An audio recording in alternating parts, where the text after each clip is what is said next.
Hello, everyone. Welcome to Happy Reg Rewind Day. It's Wednesday. So, we here in the Parity Legal team are here to bring you regulatory updates from around the world. This is episode number 16, and we are on the 21st of May. And as usual, I'd like to remind you that I'm Eva Wong, Parity Legal, and whilst we are Parity's lawyers, we are not your lawyers, and anything we say is not legal advice, financial advice, or any other form of advice. And as usual, we would also like to check in with our audience and see if anyone would like to do some audience participation, please.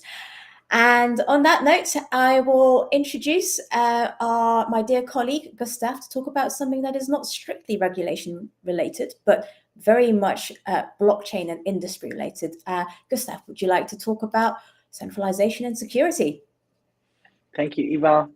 I wanted to report a bit on the Coinbase case that probably most of you will have heard of last week. So there has been a huge cyber attack on Coinbase, and the company, it's estimated that it will cost the company up to $400 million. What happened? Hackers claimed that they have access to customer data of that they got through Coinbase employees and contractors. They first claimed it's less than 1% of consumer data. Other sources say monthly user data, 1%. A newer source now talks about nearly 70,000 users affected. The hackers demanded about 20 million ransom. Coinbase refused to pay and opted instead of reimbursing affected consumers. It seems that the cyber criminals have bribed overseas support agents to access consumer data for social engineering attacks. And while passwords and private keys remain secure, sensitive information like names, addresses, bank details, etc. were leaked. Coinbase is now compensating victims, monitoring compromised accounts, and plans to open a US-based support hub to prevent future breaches.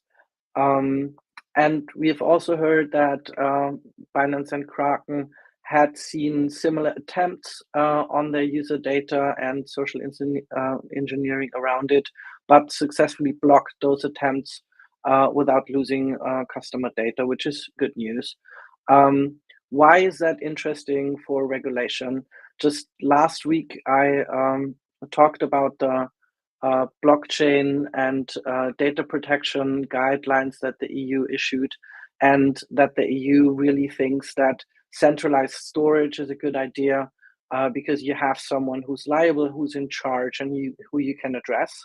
In this case, we see clearly how that is centralized system storage is a vulnerable thing, because hackers can not only monitor what's happening on a blockchain, but they get the whole user data and then can hack and social engineer around it, which is why we are preferably talking about decentralized systems. And of course, we are happy that there are all kinds of service providers around who help people to get into the decentralized idea.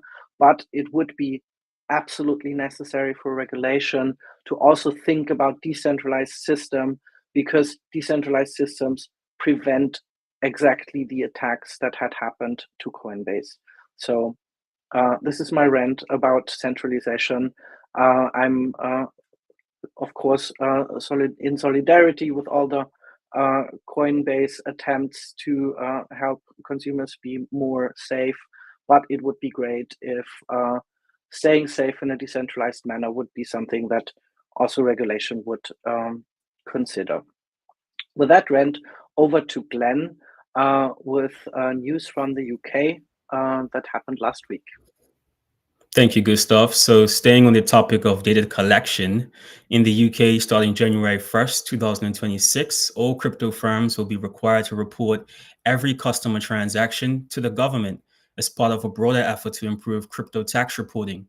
That means platforms must collect and share details like a user's full name, home address, tax ID, and the type and amount of crypto used in everyday trade and transfer. Even transactions involving companies, trusts, and charities will also fall underneath this new regime and these new rules.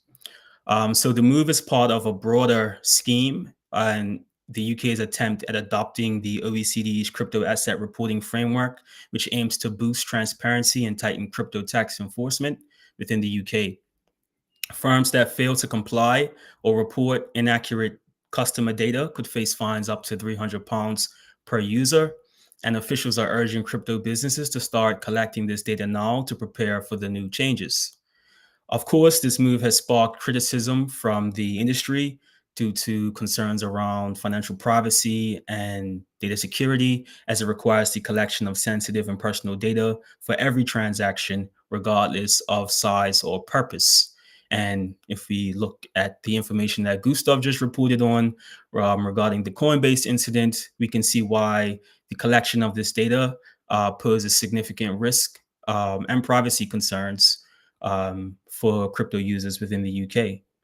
And so with that, I would like to hand it back over to Gustav to discuss Russia. Thank you, Glenn. Yeah, we decided today, we've talked so much about the EU last time that we only report a bit on Europe, but leave the EU out as such. So in Russia, there are two news to report. One, there's a new crypto regulation from the Russian central bank that will come into effect on May 26th. And this regulation could effectively ban Tether from trading in Russia, although they do not prevent Russian firms from trading USDT or other stablecoins for cross-border deals. The rule will allow a qualified investor to trade crypto on central bank approved platforms, but with specific restrictions, which is coins must not originate from hostile issuers or have potential to be blocked by issuers or controllers. Experts agree that most USD-pegged stablecoins do not meet these requirements, and therefore we will see quite some change in Russia. The other news is the arrest of Vladimir Smerkis, sorry for my bad Russian, co-founder of Telegram-based crypto project Blum, who was arrested in Moscow. He was accused of large-scale fraud, and the district court in Moscow has decided to keep him in custody during the investigation. The allegations are linked to previous ventures in regards to the token fund and token box, where investors reported to have suffered losses around $15 million. Bloom has announced that Smerkis is no longer associated with the project. On the other side, the community around it is now a bit concerned about what's going to happen to the planned Blum token airdrop that was announced previously. With that, back to Jamil and his latest stories from the Asian region. Thank you, Gustav. In Asia, we start with Hong Kong, where the Cybersecurity and Technology Crime Bureau, in collaboration with the University of Hong Kong, has introduced Crypto Trace, which is a sophisticated tool aimed at combating the rise of crypto-related crimes. It was unveiled at the Blockchain Security Summit 2025, and it aims to use advanced blockchain analytics, graph technology, and visualization tools to assist investigators in tracking illicit cryptocurrency activities. It enables the tracing of laundered funds across various wallets and blockchains, identification of suspect locations, and streamlining of investigations into scams involving digital currencies. The development of Crypto Trace actually comes in response to a significant increase in crypto-related crimes in Hong Kong, including a notable case in October 2024, where 27 individuals were arrested for a deepfake-driven romance scam that defrauded victims of over $46 million. To enhance the effectiveness of this tool, the CSTCB conducted training sessions in March of this year to equip frontline officers with the necessary skills to utilize Crypto Trace in their investigations. This initiative underscores Hong Kong's commitment to securing its digital finance landscape and maintaining its position as a leading crypto-friendly jurisdiction. And from Hong Kong, we move over to Australia, where authorities there have seized assets worth approximately $2.88 million from Queensland resident Shane Stephen Duffy, suspecting them to be proceeds from cybercrime activities. The confiscated items include a luxury waterfront mansion, a 2019 Mercedes-Benz sedan, and nearly 25 Bitcoin. The investigation, dubbed Operation Guldion, was initiated in 2018 after Luxembourg authorities alerted Ostrak to suspicious Bitcoin transactions. These transactions were then traced back to Duffy, who had a prior conviction in 2016 for hacking the US gaming company Riot Games. Although no criminal charges have been filed against Duffy in Australia, the Criminal Assets Confiscation Task Force employed civil asset forfeiture laws to seize the assets, arguing that they were not consistent with any legitimate income. The CACT, comprising members from various agencies, including the Australian Federal Police, Australian Border Force, and Ostrak, has restrained over $1.2 billion in assets since 2019. Proceeds from such seizures are reinvested into community programs, including drug prevention and law enforcement initiatives. And with that, over to Glenn with some more news from Australia. Thank you, Jamil. So staying with Australia, a court in Australia just ruled that Bitcoin is to be treated as money, not property, which would potentially wipe out capital gains tax on crypto, leading to $640 million in Bitcoin tax refunds. The case involved a federal police officer accused of stealing 81 Bitcoins, which are now worth over $13 million. The judge in that case likened Bitcoin to Australian dollars, not a taxable asset like shares, stocks, or gold. And if the ruling stands, it would upend decades of tax policy, leading to hundreds of millions of dollars in tax refunds. The decision may be appealed, but for now, it signals a major shift in crypto tax law in Australia, although it comes through the judiciary branch, not through Parliament. So it will be interesting to see how this develops. So I wanted to ask Jamil if you had any thoughts or comments on this topic. Thank you, Glenn. I think that's interesting news from Australia. I think the position is different in some other jurisdictions. I'd like to focus on the UK because that's where I pay the closest attention to. In the UK, case law has confirmed that cryptocurrency can be property, and further confirmation of this position comes in the form of the Property, Digital Assets, etc. bill, which was introduced in Parliament late last year. We actually covered it on our internal Reg Rewind at Parity, and it was one of our highlights of 2024 crypto stories. Once enforced, this bill will recognize cryptocurrencies, NFTs, and other digital assets as personal property under English and Welsh law. The bill created a third category of property specifically for digital assets. I think also it's worth noting that obviously given the Satoshi's Bitcoin white paper, Bitcoin is fundamentally presented as a form of digital cash intended for peer-to-peer electronic transactions. So it looks like the judges over in Australia have been spending quite a bit of time reading the white paper as well. So thanks for that, Glenn. And with that, I wanted to move on to the Middle East and Africa, where Ripple has partnered with major UAE banks to integrate XRP into the country's payment infrastructure. The collaboration aims to enhance the efficiency and cost effectiveness of cross-border transactions by leveraging XRP's capabilities. And the initiative follows Ripple's receipt of in-principle approval from the Dubai Financial Services Authority, allowing the company to expand its services within the Dubai International Financial Center, otherwise known as the DIFC. This regulatory milestone enables Ripple to offer its enterprise-grade digital asset infrastructure across the UAE, including the deployment of its Ripple Payments Direct solution for cross-border payments. By integrating XRP into their operations, UAE banks aim to provide faster, more transparent and cost-effective international payment solutions, and the move aligns with the UAE's vision to become a global hub for financial technology and innovation. Staying on the UAE, we had a couple of stories on them last week, specifically now in Dubai, where the Emirate has tapped into Crypto.com to enable crypto payment for government services. This partnership enables payment for government services aiming to transition to a fully digital cashless society by 2026. The move was announced during the Dubai FinTech Summit on May the 12th, and the initiative allows individuals and businesses to pay service fees using cryptocurrencies through Crypto.com's digital wallets.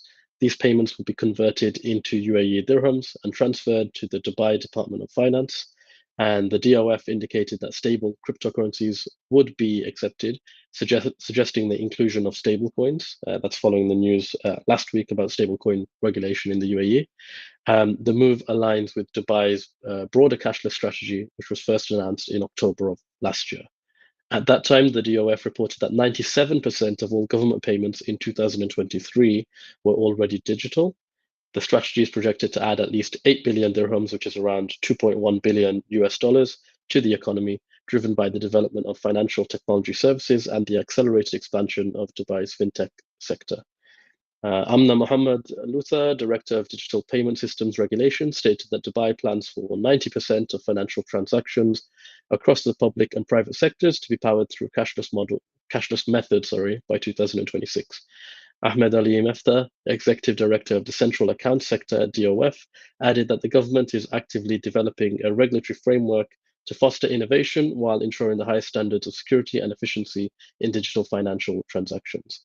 And that's a couple of stories again on the UAE following last week. So it's quite clear that Dubai, specifically the Emirate, and also the wider nation of the UAE is doing quite a lot of work on this. And moving from the Middle East to Central and South America, where Panama City Mayor Mizrachi has hinted at the possibility of establishing a Bitcoin reserve for the city.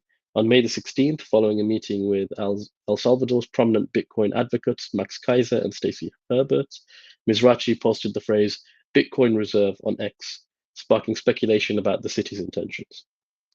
While no formal plans have been announced, the city has already taken steps towards cryptocurrency integration.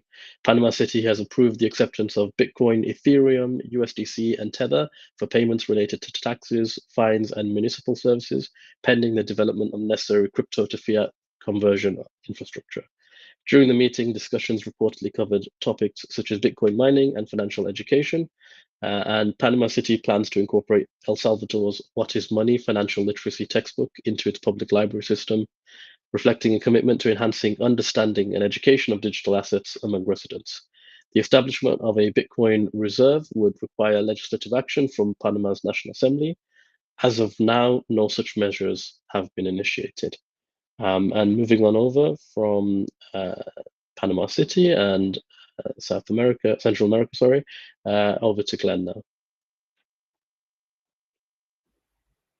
Thank you, Jamil. So over in the US, there's quite a bit happening regarding the CFTC and SEC. So the CFTC Commissioner, Summer Messenger, is stepping down early to become the next CEO of the Blockchain Association, which is a prominent crypto lobbying group in America, and she starts that early next month.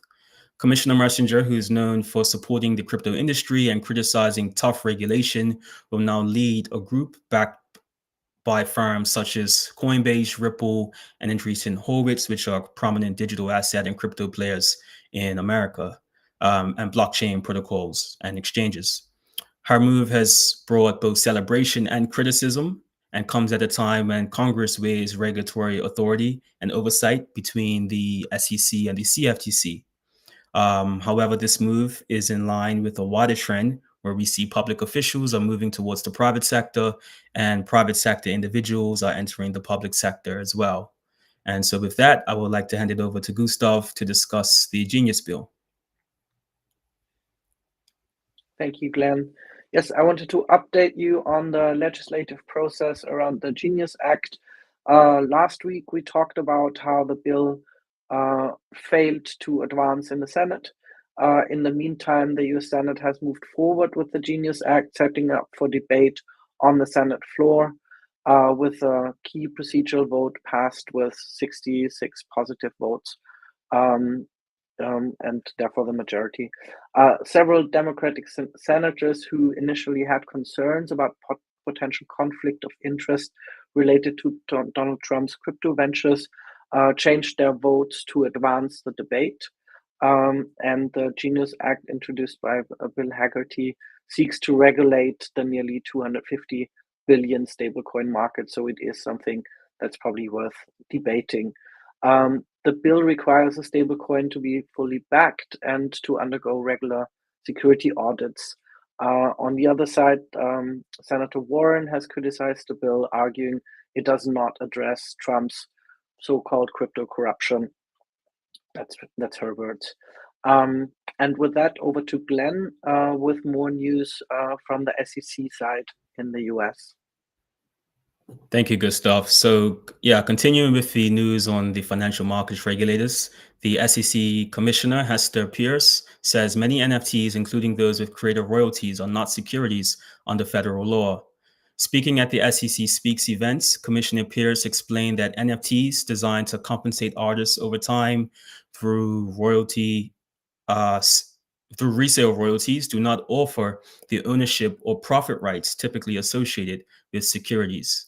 Commissioner Pierce, who is now the head of the SEC's new crypto task force, is pushing for clear guidance and guidelines on NFTs, stablecoins, and other digital assets, marking a significant shift from the agency's prior stance on these assets.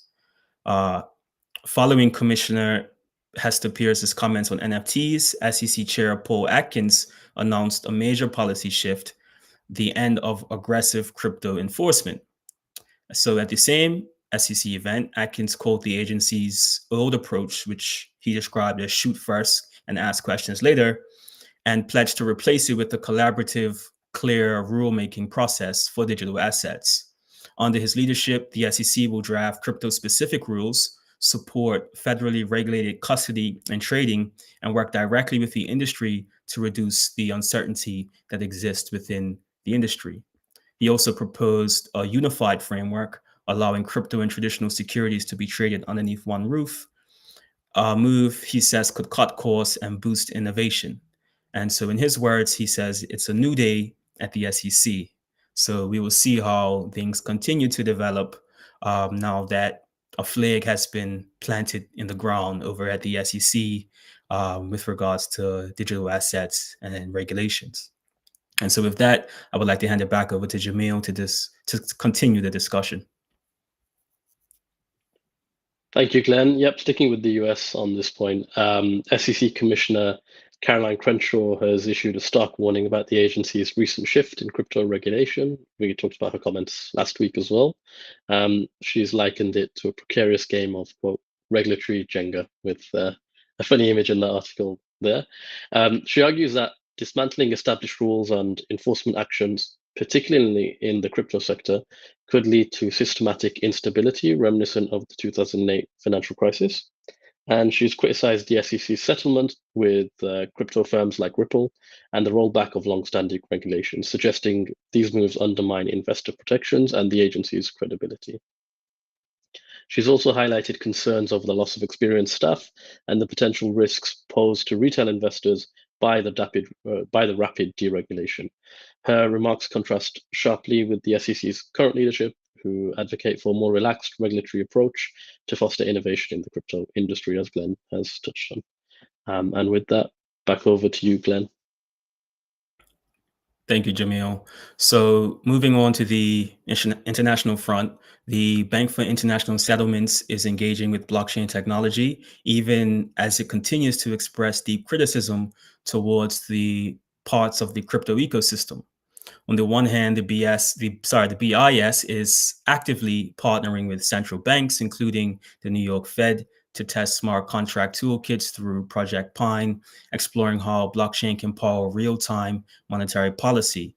But just weeks earlier, we saw that they had released a report calling for crypto to be contained and separated from the TradFi ecosystem, and which, of course, caused criticism from the industry as well.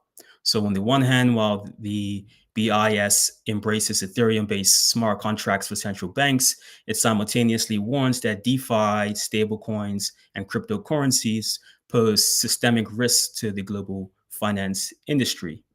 Perkins called this dangerous, arguing that isolating crypto would increase, not reduce risk, especially when crypto runs 24/7 and TradFi does not. This dual approach seems to highlight the ongoing tension that TradFi players have when entering the blockchain ecosystem. And it seems like this ongoing battle of traditional players looking to navigate the nuances of blockchain innovation and technology.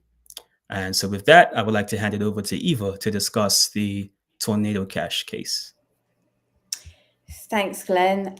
So Tornado Cash and blockchain innovation, I think those words are all very close to my heart. And Tornado Cash is one case that we've been following very closely over the last few years since Reg Rewind started, because it touches upon all of those elements. And just by way of reminder that Tornado Cash is obviously one software protocol and tool, and there are multiple cases around it. And there are multiple different government agencies involved and different countries. So this specific update is about the US, and it's about the Roman Storm case. And there's two updates. One is around the DOJ, and one is actually around some evidence that has been submitted that is part of the Roman Storm case. So the first slide you'll see is a slide of, I think, Roman Storm's defense team. This is a quick rewind.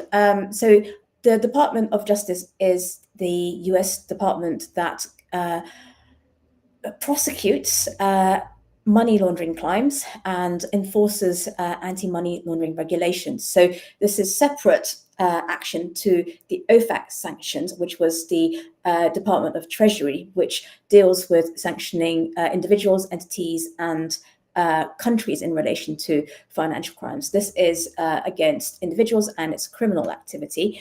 And this one is interesting because about a month ago, in fact, it was April the 7th, there was something that we are now referring to as the Blanche Memo, Todd Blanche Memo, which is the Deputy Attorney General, Todd Blanche, who has stated in that memo that they will cease regulation by prosecution. So in the next slide, you'll see the specific words that were used in the memo, that the Department of Justice is not intending to pursue litigation that has the effect of superimposing regulatory frameworks on digital assets.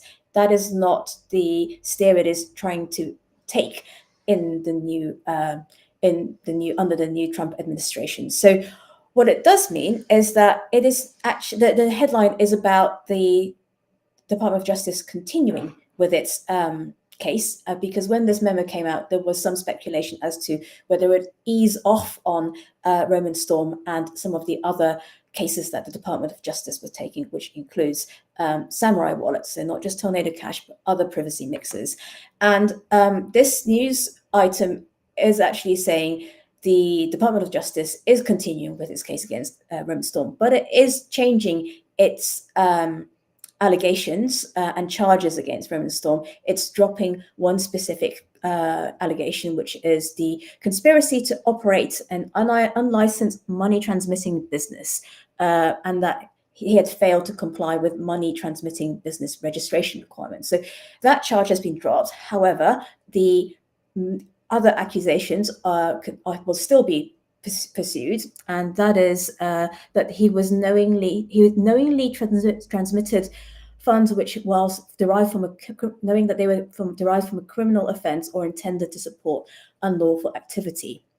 So this means that those charges will still be pressed against him, and those are arguably the more serious ones. That's 20 years in prison, as opposed to the one that was dropped, which is 5 years in prison. So his case will still proceed, and it is scheduled for hearing on the 14th of July. And his co-founder, Roman Semenov, is still at large. We don't know where he is, and they have not brought charges against him yet in the US. Separately, the Alexei Pertsev case is still ongoing in the Netherlands. And the second update on Tornado Cash is around the evidence that the Roman Storm defense case said that has been withheld by the prosecutors. And this relates to some evidence that was submitted in the Samurai wallet case. And this is FinCEN saying that Samurai Wallet wasn't likely to be seen as a money transmitter. Now, the defense for Roman Storm says that this weakens the arguments against Tornado Cash as well. This goes to show, particularly in light of the different cases, that there are overlapping and over-layering arguments that are at play.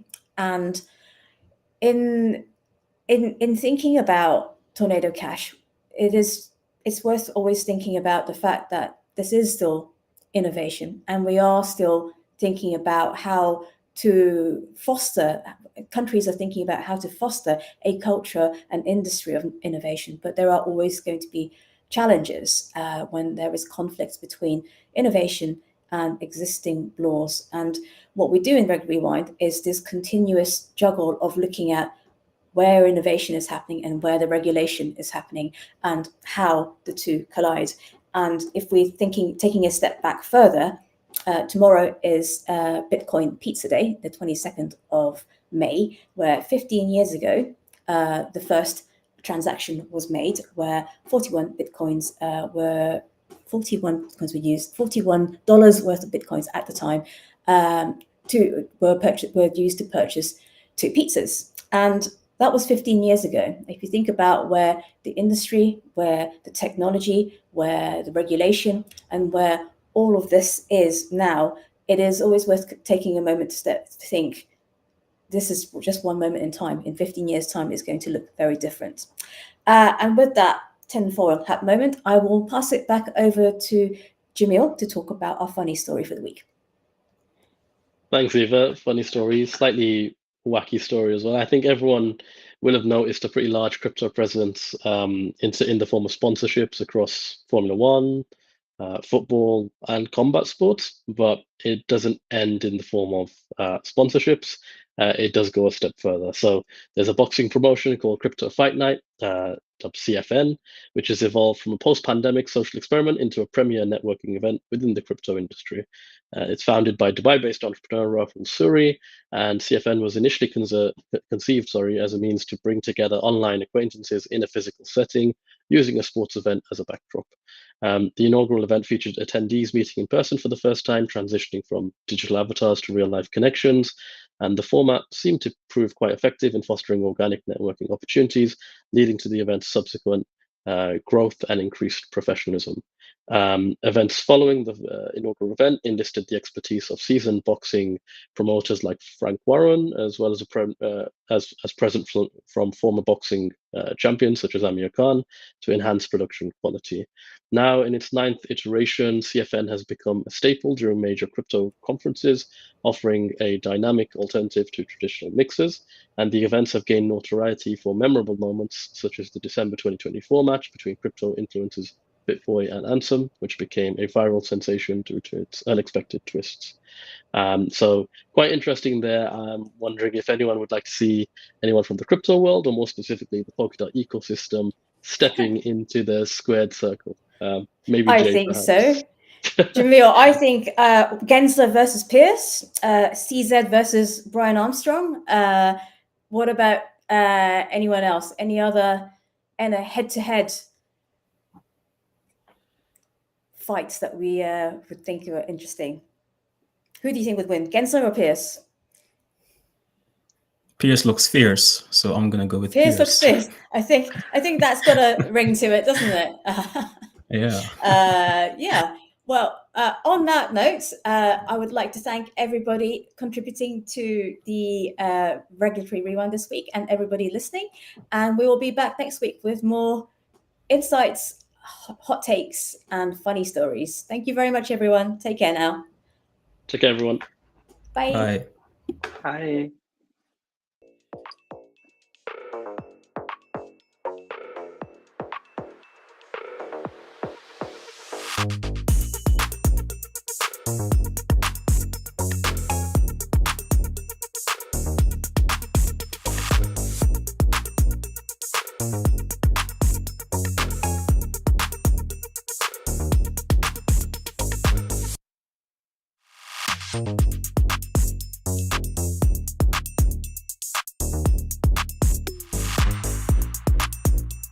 you.